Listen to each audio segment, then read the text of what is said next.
Welcome to the Let It Fly show. I am Michael Severe. My partner, Josh Jones, of course, Creighton University and Omaha Central, 3-time state champ. He is off today. He's doing a little basketball coaching, so he's getting that done.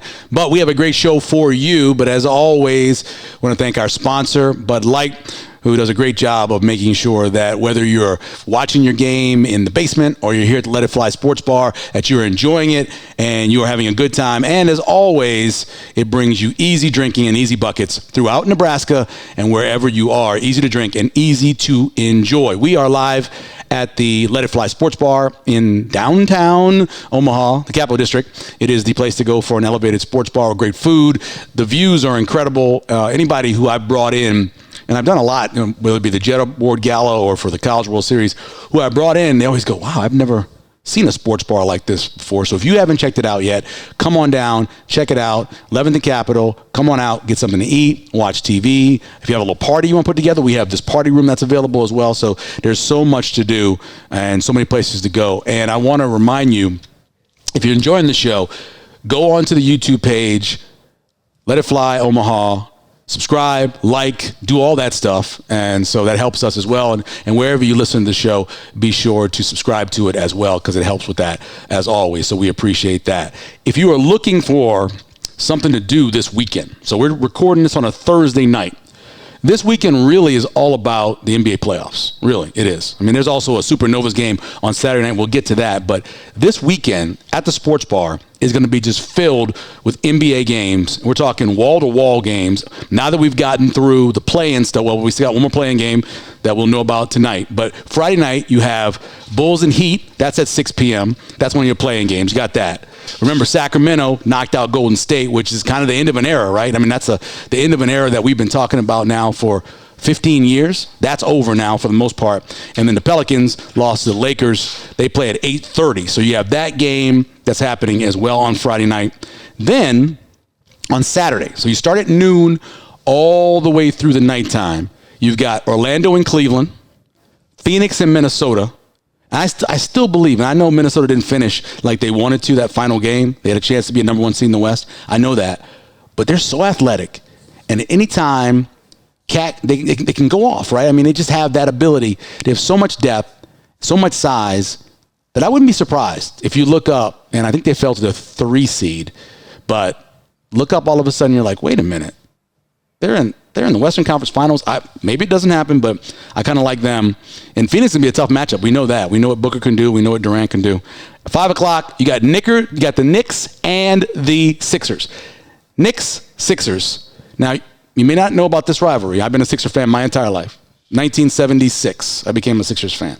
Doc got there, lost the title in 77 to Portland, and from there on, pretty much, other than 83, I've been miserable. But Knicks, Sixers, always have been a really good rivalry. Not like Boston's and Philly, but it's still a really good rivalry, so that's going to be fun at 5 o'clock. And then at 7:30, Lakers and Nuggets. People will love that. Saturday night, we got a pre-party and an after-party for the Omaha Supernovas. They are playing the San Diego Mojo. That's at 6 o'clock, so come on early for that and hang out with everybody.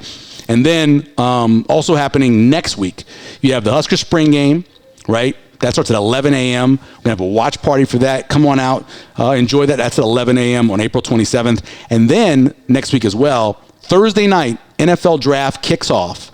April 25th. We'll have some specials going on. It'll be a fun night to be in here. You know, come with your gear on, your NFL gear. Come in, show up, and cheer on the picks that are going to change the life, really, of your team. The draft, anything like the draft. You can talk about NBA draft, you can talk about the Major League Baseball, whatever, that hockey. NFL draft, if you do it right, you're going to win. It's that simple. If you do it poorly, you're going to lose. It's that simple. So come on out and cheer for your team and whoever they draft that Thursday night, the opening night of the draft. It's 25 years since that moron, Mike Ditka, as the head coach of the New Orleans Saints, traded the entire draft for Ricky Williams. And a young Michael Severe in 1999, the year of Prince, I literally wanted to cry. Mainly because I was way hungover that night. That's why I don't drink anymore. But I was way hungover. And noon comes around, Saints are picking, and then all of a sudden he trades all of the draft away. And a pick in the following year in 2000, all to get Ricky Williams. Still makes me hate Mike Dick to this day. That's right. Coming up, Our guest, Jalen Courtney-Williams, now former Creighton assistant basketball coach. We'll talk about his move, heading back home, all of that when we come back here on Let It Fly Show. On a Sunday. Gotta go. I forgot the sausage. You guys ready to eat? There you go. On a Sunday.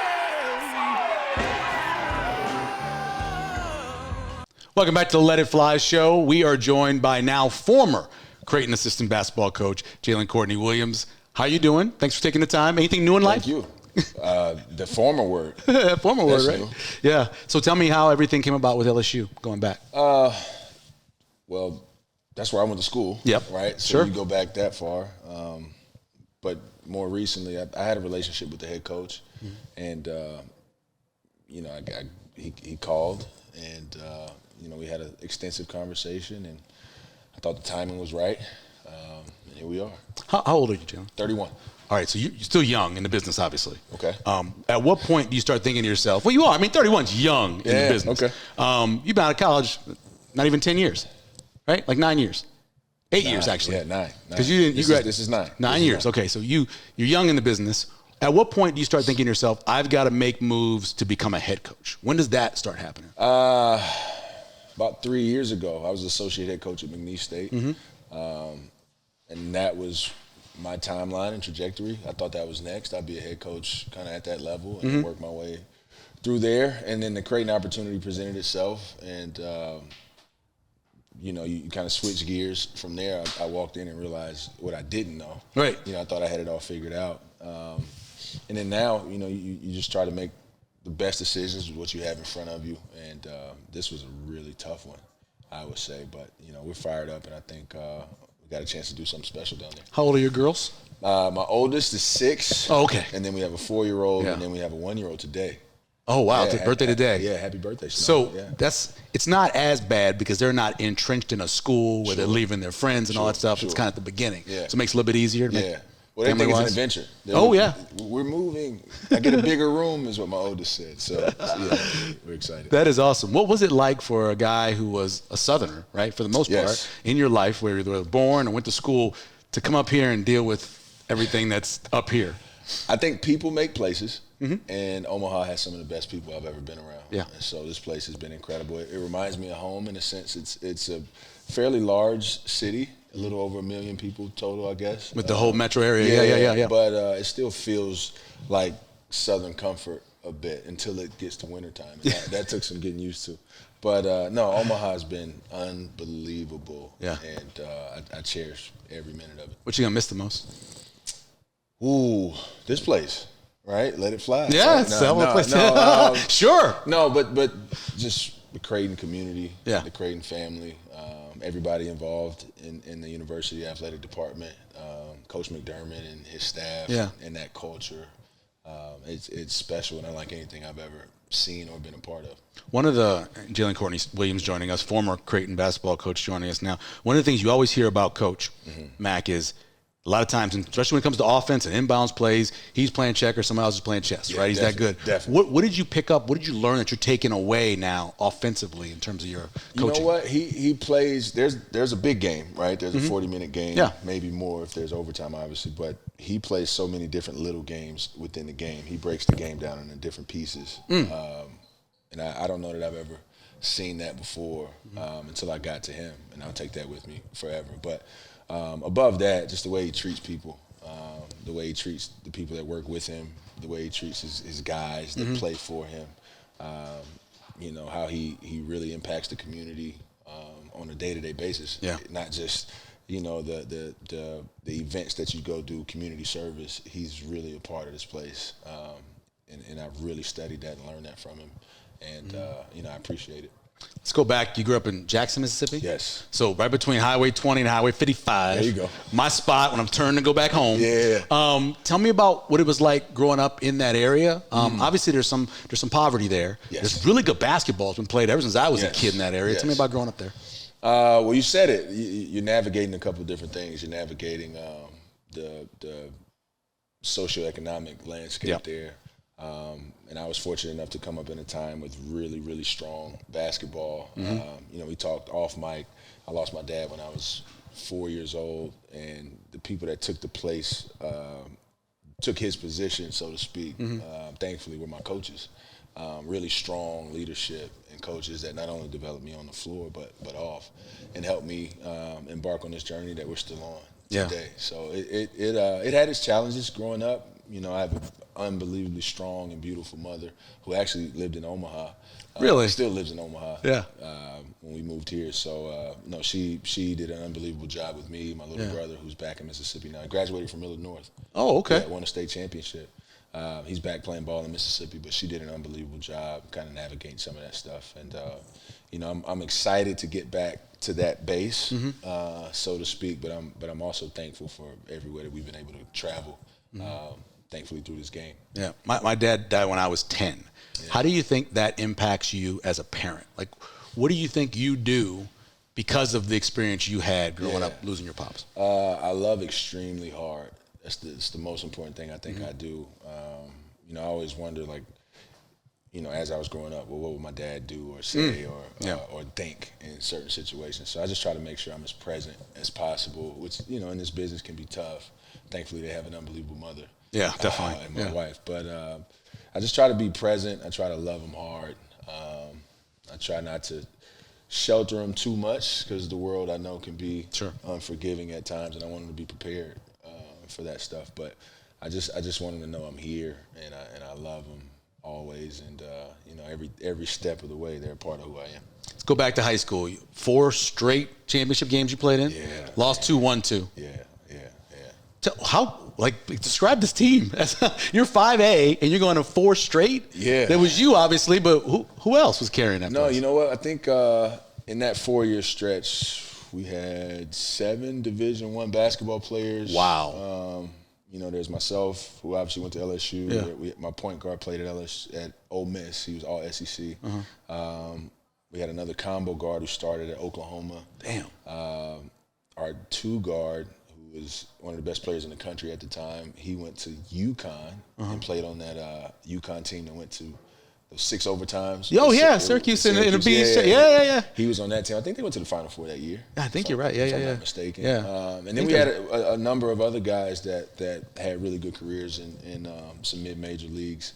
So it was a strong team. Our head coach, Luther Riley, he's a legend, man. He's 7 out of 10 championships, I believe. Oh, wow. He coached the Jordan Brand game and the McDonald's All-American game. Funny story, we're playing against DeAndre Jordan. I'm a freshman. Yeah. Right, I'm 14 years old. I'm skinny and right. And I'm defending DeAndre Jordan. Why, I don't know. Yeah. And he coached DeAndre that summer in the Nike Hoop Summit. Oh. And DeAndre dunks on me, and he's like, "Let him have it, Dre. Teach him, Dre." And I look over like, whose side are you on? But again, just big time leadership, man. Right. The leadership in that program was incredible, and I think the proof's in the pudding. Besides proximity, why LSU? Why'd you pick LSU? I thought they're right there on the cusp of doing something special. And again, incredibly tough decision to leave Creighton, especially at this juncture. No, I meant going back to high school. Yeah, you getting out of high school. Why'd you choose LSU? Because obviously you play on these state championship teams. There's a lot of choices. You mentioned all the guys going different places. Yeah. You stayed in the region. Well, my dad is from Louisiana. Okay. And LSU had a big presence, obviously. Where's your dad from? At the time, Natchitoches. Oh, okay. From Natchitoches, Louisiana. All right, yeah. And they went to the Final Four in 2006, which was my freshman year of high school. So at the time, I was talking Duke, North Carolina, Kansas, LSU. Yeah. And I felt like that was the closest, at the time that we would get to something like that. And I did it, man, and I love the decision. Yeah, when you look back at that decision going there, because you could have gone to some place that maybe was a smaller pond, been that big fish. Yeah. Was it important for you to be in that big pond when you were thinking about the? You know what? At the time, and when you're a kid like that in high school basketball and you're playing in these circuits and the Nike games and all that stuff, that's what you dream of. You dream of playing on a stage like that. You dream of playing for a brand like that. And I had an opportunity to do that. Yeah. Mentally, one of the hardest things for a really good athlete, any athlete, is injuries. Yes. You had knee issues. I had my knee replaced last December after many years of injuries. So when you think back to that time in college and the injuries, Yeah. is there regret? What's the feeling knowing that held you back? You can't regret it. You control what you can. Yeah. So I try to look at it from that standpoint. You give this thing that you love everything you can, Yep. and you let the chips fall where they may. And I think everything happened for a reason. At the time, I didn't think so. It was tough. It was really tough. But looking back on it, I'm thankful for all of it, because that kind of opened up this avenue that I'm traveling on now. Right. Where I had an opportunity to kind of take myself out of it and give myself to my teammates and the coaches the best way I could. Yeah. And that was through my voice, just through things I saw, through things I felt. I didn't know what I was doing or talking about at the time, but I couldn't play, I couldn't perform. So what else can I do? And that kind of led me on this journey of servitude to the people I'm around, and here we are. Jalen Courtney-Williams joining us, former Creighton assistant coach, now heading to LSU. It's interesting you said that, because one of the questions I was thinking about is you also transferred. Yes. Right? So you have that in your mind, no matter what player you're recruiting or talking to, you've got those experiences. How did that help you, especially in this era now when there's so many guys coming in and going out as a coach? That's pretty loaded. I went through those injuries, like I said, like you talked about, and I just felt like I needed a new environment. I went through the things that I went through, and I felt like I was healthy again, and I wanted to go to a place where I can kind of, start over, try it again. Yeah. And so I understand that. I understand what some of these guys are going through mentally, emotionally, especially, and I can recognize it. I can pretty much spot it early. Oh, I bet. And sometimes it's healthy. Sometimes it's the right thing to do. Sometimes it's not, right? And you want to be able to just have a healthy conversation with guys as they're kind of going through these things in real time. Yeah. So it's been beneficial. But the way it used to be was maybe you were a guy that didn't have a lot of minutes, or maybe you fell out with your coach or whatever. Now you see guys who are the best player on their team still moving on. Yeah. I mean, Ryan Nimar left here, and everybody's like, "Wait, why are you leaving?" Yeah. What is that like as an assistant now, where you're, I don't know if you call it re-recruiting, but you're constantly talking to your guys, trying to keep them with you? You know what? I can't say I love that landscape of it, but the one thing it encourages coaches to do is really develop and maintain those relationships, which is the way it should be. Yep. Not in every program, but in some programs, people take those relationships for granted. And so now it almost forces you to be in a position to re-recruit your guys every day. Sure. Which, as a player, when I go back to it, I don't remember many box scores. I remember some. But what I remember is my experience, who made me feel what. And I think as these guys, move on from their careers, that's the same thing they'll remember. And so we get an opportunity now to really focus on those relationships, really hone in. Because of the portal, I don't know if guys are spending as much time on the road as they used to. It's all about who you have on your roster at the moment. And so I think it's, from that standpoint, it's beneficial long term for those guys. But it's different. It's a different day. When was it the point during your career where you said to yourself, "I want to coach"? After graduation. Okay, so it wasn't while you were still playing that you had that in your mind. Okay. No, I thought those guys looked miserable. No, They are. I thought they looked miserable. I had no interest. But again, I was around really good leadership at every step of the way, whether it be high school. I went through 2 staffs at LSU, and all those guys would encourage me to be a coach. And now in hindsight, maybe they were saying I wasn't that good of a player. They saw something in you. They saw that leadership. I bet you they saw it in you, But, when I went to Morehead State, I was around a group of guys, and that's when I really committed myself to the program from that standpoint. I went through 3 knee surgeries at Morehead. Damn. Before you even started playing, too, right? Like you had a couple right before you got there. During my sit-out year, I was playing, and everything was going great, and all of a sudden I just started going downhill with my health. And that staff really encouraged me, and there was a guy that worked at Kentucky, Preston Spradlin, who's now the head coach of James Madison. Okay. Preston, he was telling me, like, man, you're like the guys I work with at Kentucky. He was like GA and ops guy, kind of came up through the ranks. He's, you remind me of these guys, man. Just, nice. All these attributes, and I don't know, I believed him. I needed something to believe in. So I think sometimes you don't realize what you're saying to somebody in that moment means so much to them. Because he could have been saying something opposite. Yeah. And maybe that makes it worse for you. I think this about my kids. It just takes a second or less to impact a life. Yeah. What you say, what you do, what they see, what they hear can impact them long term in a real way. Right. And in that moment, what he said to me stood out. It's cool. And, here we are. What was it like living in Lake Charles? Lake Charles is cool, man. You know this. Louisiana's a different planet. It is. It's a completely different planet. So is Lake Charles. Yeah. Well, the thing about Lake Charles, it's more Texas influence. Yeah, definitely. Than anything Right. It's like else. Shreveport and Lake Charles are Texas. Yeah, exactly. Yeah. Like New Orleans, 3 hours away. Yep. Houston is 2. You got the other way. Beaumont, Yep. an hour away. So it's more Texas with a little bit of Louisiana flavor. Right. So it was cool, man. It was cool. It's an interesting until, place. Those hurricanes they hit and Yep. they kind of sent that deal in a different direction. But Lake Charles is cool, man. Yeah. Every year my mom comes and stays through hurricane season up here.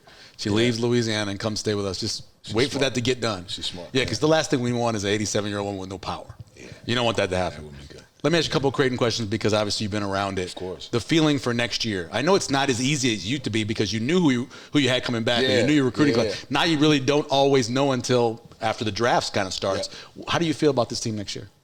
Man, you can never count them out. Yeah. You can never count out a Greg McDermott basketball team. That culture is just so strong. You can almost drop anybody in it, and they'll find some degree of success. And the way Creighton recruits and the way Mac recruits is so specific to the program. You can kind of plug and play. So, like anybody that's out there worried, just be patient. Be fine. Just be patient. It's gonna be fine. Yeah. I look back at that class when you were coming in. So Nimhart, Kaluma, Trey, Mason Miller's in that class too. Yeah. You think about the mark they left on the program. I mean, all the way to just this far from a Final Four. Huge. I mean, those guys will go down in history, I believe, right? Like, oh yeah, they have to. Like Kalkbrenner should go in the rafters. Maybe, right? There's a couple of guys I know who aren't in the Raptors are like, wait a minute. I'm biased. I need to go first. No, I agree with you. Biased. Hey, 3-time defensive player of the year. What he's done, taking the team to the Elite Eight, almost getting them to the Final Four. Come on. I'm with you. Baylor was here for a short time in 2 years, but what an impact. And did stuff no one's ever done. Oh, come on now. And then Trey, what he's been able to do, the way he was able to grow from year to year, the amount of games that he won. Yeah. And then, everybody else that was here and in between, go back, you talk about that class, you talk about Ryan Hawkins, Keyshawn Fizel. Who you had. Yeah. No, he had a special impact on this place. And then, Alex O'Connell as well. Rati, Andronikishvili.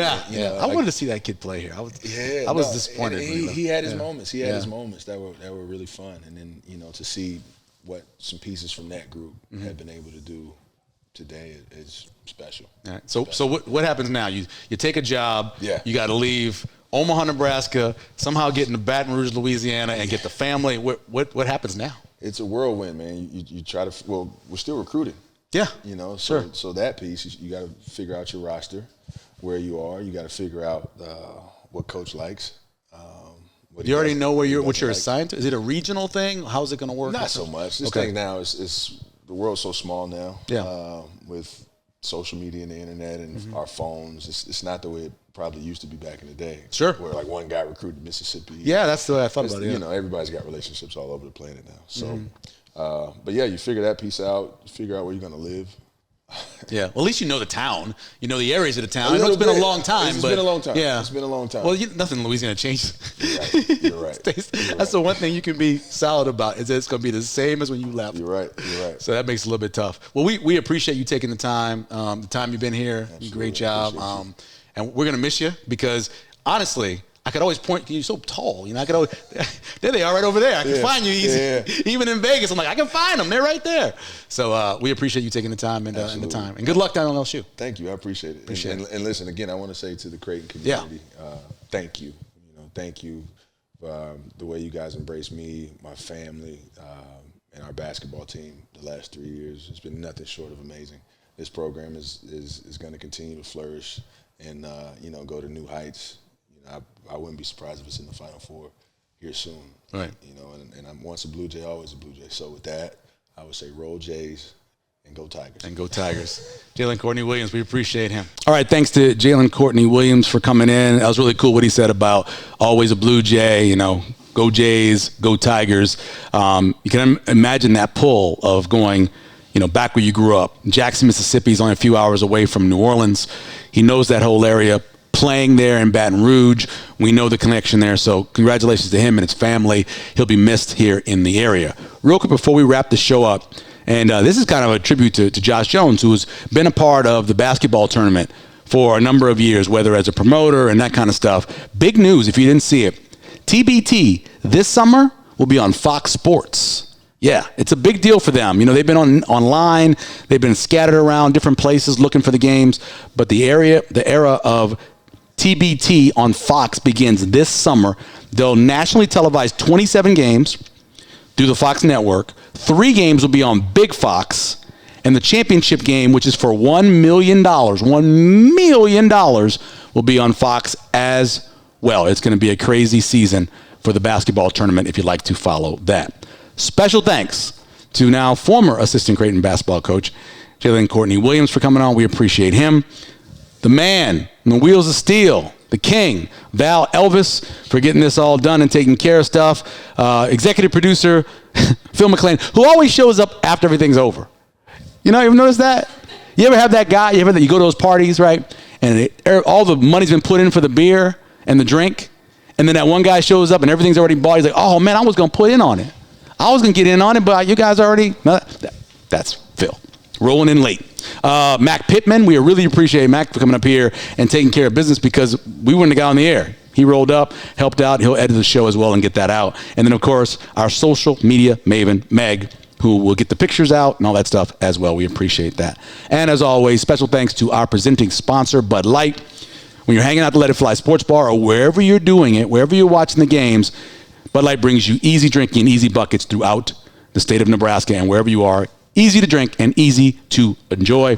Remember, subscribe, like, follow, all those things. Let It Fly, the show. We'll see you next week.